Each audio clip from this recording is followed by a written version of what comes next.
अस्सलाम वालेकुम दोस्तों, सऊदी अरब बदल रहा है मॉडर्नाइजेशन और अपने मुल्क में दुबई जैसे टूरिज्म को बढ़ाने के लिए औरतों को ड्राइविंग की इजाजत दे दी, हिजाब पर से पाबंदी हटा दी, सिनेमा खोलने की इजाजत दे दी, शराब पीने को नॉर्मलाइज कर दिया, हैलोवीन सेलिब्रेट करने की परमिशन दे दी, कॉन्सर्ट में सिंगर डांसर्स को बुलवाकर उनसे परफॉर्म करने के लिए करोड़ों डॉलर्स खर्च कर दिए।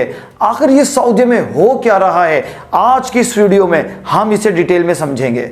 यंग जनरेशन को इस्लाम से दूर किया जा रहा है। स्कूल और कॉलेज के सिलेबस से इस्लामिक अवेयरनेस प्रोग्राम को इंटेलेक्चुअल सेंसिटिविटी प्रोग्राम से चेंज कर दिया गया है।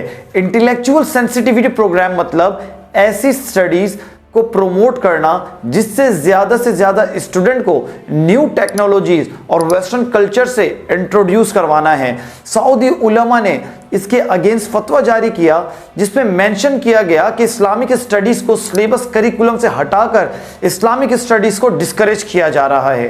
उलमा ने जिन्होंने इस रिफॉर्म की मुखालफत की उन्हें कत्ल करवा दिया गया या फिर उन्हें जेल में डलवाकर 5 से 10 साल की सजा सुना दी गई। सऊदी बादशाह मोहम्मद बिन सलमान का विजन 2030 दोस्तों कुछ ऐसा ही है। बेहतरीन इंफ्रास्ट्रक्चर बनाना, जैसे नियोम सिटी जिसे एक साइंस फिक्शन फिल्म के स्टाइल पर बनाया जा रहा है।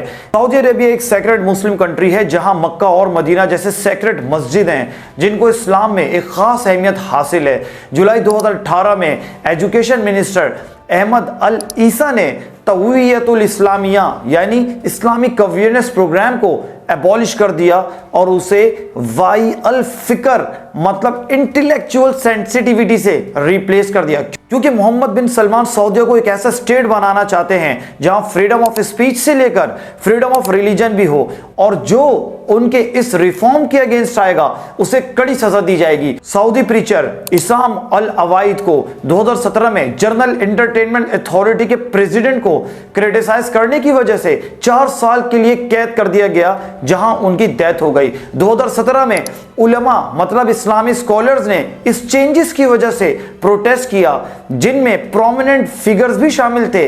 प्रोमिनेंट इस्लामिक स्पीचर अहमद अल अमारी जो मदीना यूनिवर्सिटी में डिपार्टमेंट ऑफ कुरानिक साइंस के डीन थे, उन्होंने प्रोटेस्ट में हिस्सा लिया। 11 सितंबर 2017 में उन्हें और उनके साथ 10 मजीद उलमा प्रोटेस्टर को अरेस्ट कर लिया गया।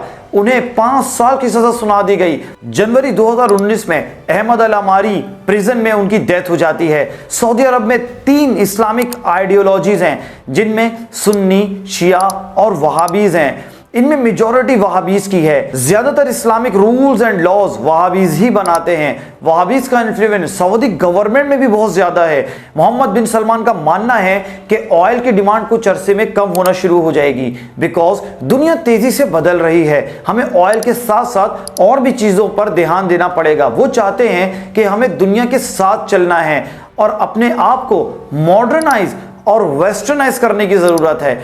टूरिज्म को इंप्रूव करने की जरूरत है। 2017 में मोहम्मद बिन सलमान ने 1 बिलियन नियोम प्रोजेक्ट लॉन्च किया जो सून सऊदीया का मेन टूरिस्ट अट्रैक्शन बन जाएगा। वुमेन को सऊदीया में ड्राइविंग करने की परमिशन नहीं थी, जॉब्स करने की परमिशन नहीं थी, बिना किसी मर्द के ट्रेवल करने की परमिशन नहीं थी, जिसको मोहम्मद बिन सलमान की गवर्नमेंट ने अबॉलिश कर दिया। वुमेन राइट्स को इंप्रूव करने के लिए उन्हें ड्राइविंग लाइसेंस इशू किया, जॉब्स करने की परमिशन दी और उन्हें इजी ट्रेवल का एक्सेस भी दिया। उन्हें मिलिट्री ट्रेनिंग देकर उन्हें डिफेंस फोर्स में भी शामिल किया। यंग जनरेशन को एंटरटेनमेंट के लिए सिनेमा ओपन करने का लाइसेंस दिया। यूनिवर्सिटी में सिंगिंग, फैशन, ड्रामा और आर्ट और कल्चर को प्रमोट करना भी अलाउ कर दिया। अब आगे देखना है कि सऊदीया और मजीद कितना चेंज होने जा रहा है। और आपको क्या लगता है दोस्तों, मोहम्मद बिन सलमान का विजन 2030 सक्सेसफुल हो पाएगा? मुझे कमेंट सेक्शन में जरूर बताइएगा। इस वीडियो को लाइक जरूर कीजिएगा, सब्सक्राइब करना मत भूलिएगा।